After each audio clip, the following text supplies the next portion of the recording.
남 의원님 질의해 주십시오. 시간을 멈춰주시고 엄혜준 증인 나오세요.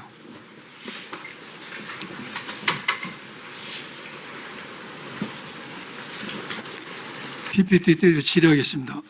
우리 엄혜준 증인, 예. 국정조사 증인으로 증언돼서 심정이 어때요? 국민들 앞에 최대한 소상히 설명드리겠다는 마음만 가지고 있습니다. 국민들 앞에 있는 그대로 증언을 하는 게 그나마 국민에 대한 예의를 다하는 길입니다. 예, 알고 있습니다. 1기 수사팀이 수사를 하면서 증인은 2기 수사팀인데 예, 예. 1기 수사팀을 하면서 예. 남욱의 자필 메모지를 압수를 했어. 거기에 1기 수사팀에서요? 1기 팀에서 예. 본인도 알 겁니다. 거기에 메모지에 천화동인 1호 소유자가 김만배와 다른 분 이렇게 써졌었어요. 그래서 그때 언론에 엄청나게 나왔죠. 다른 분이 누구냐 했는데 남욱은 다른 분은 유동기라고 당시 검찰 피신에서 진술을 했습니다. 알고 계신가요? 알고 계십니다. 1기 팀에서 알았어요. 메모지 압수한 건 지금 네. 정확히 잘 내용 기억 알고 못하고 있습니다. 예, 예. 알아요. 그 다음에 정민용 도 자수서를 통해서 천화동 1호 소유는 유동규 거라는 것을 유동규 본인으로부터 들었다라고 자수서에 써서 기재를 했습니다. 또한 김만배, 유동규, 남욱, 김만배, 유동규, 정영학 2020년 10월 30일 날 노래방 녹취록에 보면은 이 천화동 1호 소유가 유동규 거라는 게 나옵니다. 그래서 1기 팀은 유동규를 428억 천화동 1호 소유 지분이라고 해서 기소를 했습니다. 그 뒤로 증인을 포함한 2기 수사팀에서 수사를 했어요. 그러면서 유동규, 남욱을 체포합니다. 남욱을 감금하고 그래서 거기에 대해서 별건을 고지하고 그럼으로써 유동규와 진술을 번복하지요. 2022년 12월 16일 날 조금 전에 김동학 의원님이 신문한 것처럼 김만배가 김용 전징상에도 지분을 줬을지도 모른다고 이야기합니다. 거기에 따라서 남욱도 부합된 진술을 하죠. 이러한 변화가 있은 뒤에 김용을 기소합니다. 김용 기소는 증인이 했죠. 예, 저하고 아마 반부패 3부와 다 관련됐어요. 428억에 대해서 이렇게 기재가 됐습니다.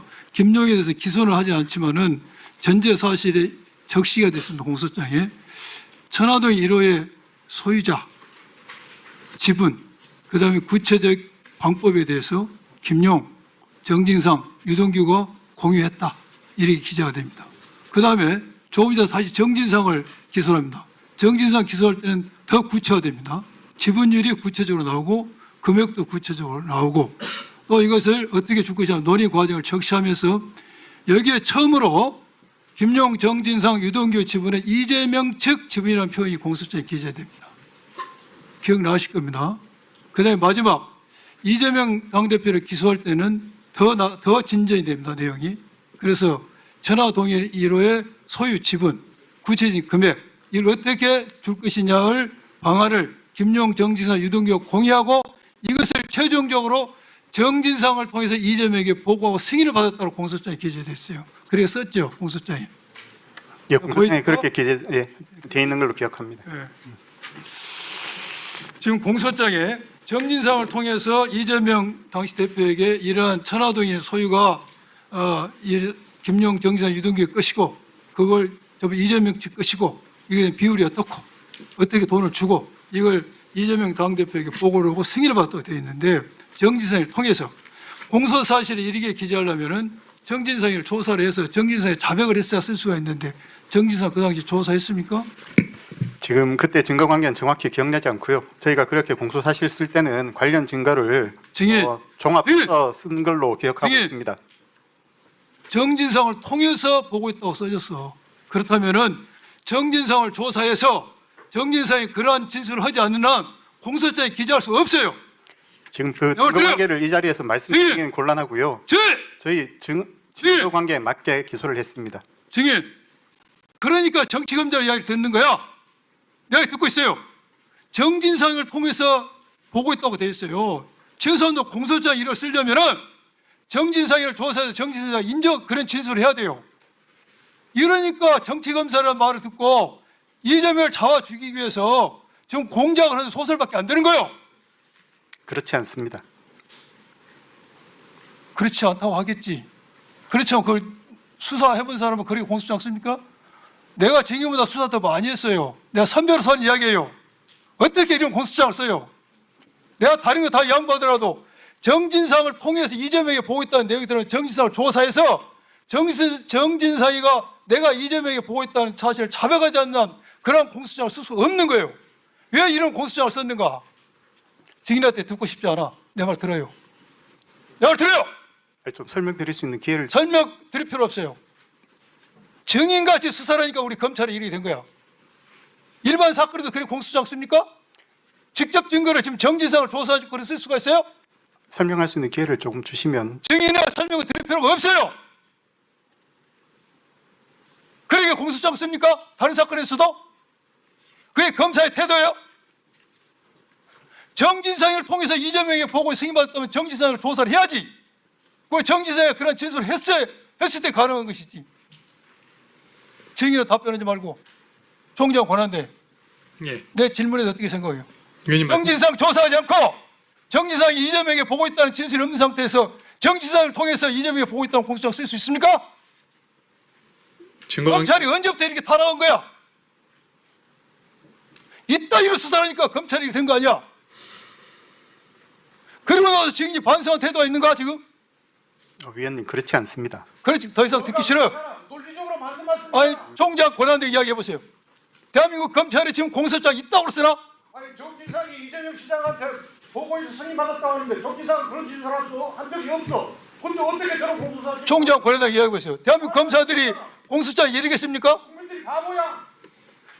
지금 이렇게 공소장을 쓰는 것은 어떻게 해서든지 이재명을 죽여라 하나는 명령이 내리기 때문에 그런 거예요.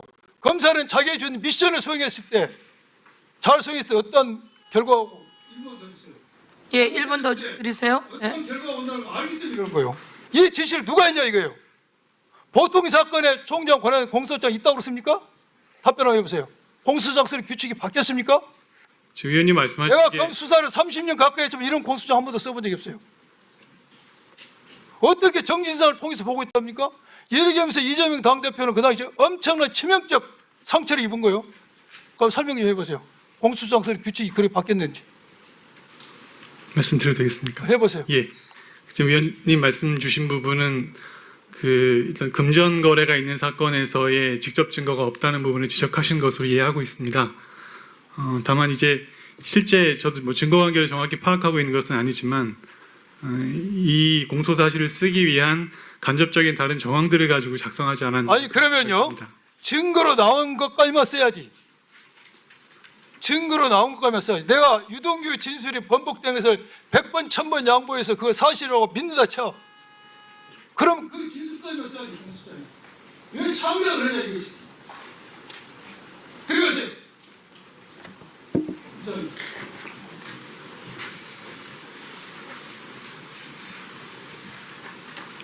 예, 양부남 의원님 수고하셨습니다. 증거로 모든 걸 판단해야 되는 거 아닙니까? 증거가 없이 이렇게 사냥을 해도 되는 겁니까? 대한민국의 검사는 정의롭게 증거로 해야 되는 거 아닙니까? 정적 제거에 정치검찰들이 어떻게 개입했는지 이게 온 세상이 궁금해하는 내용입니다. 양부남 의원님 수고하셨습니다.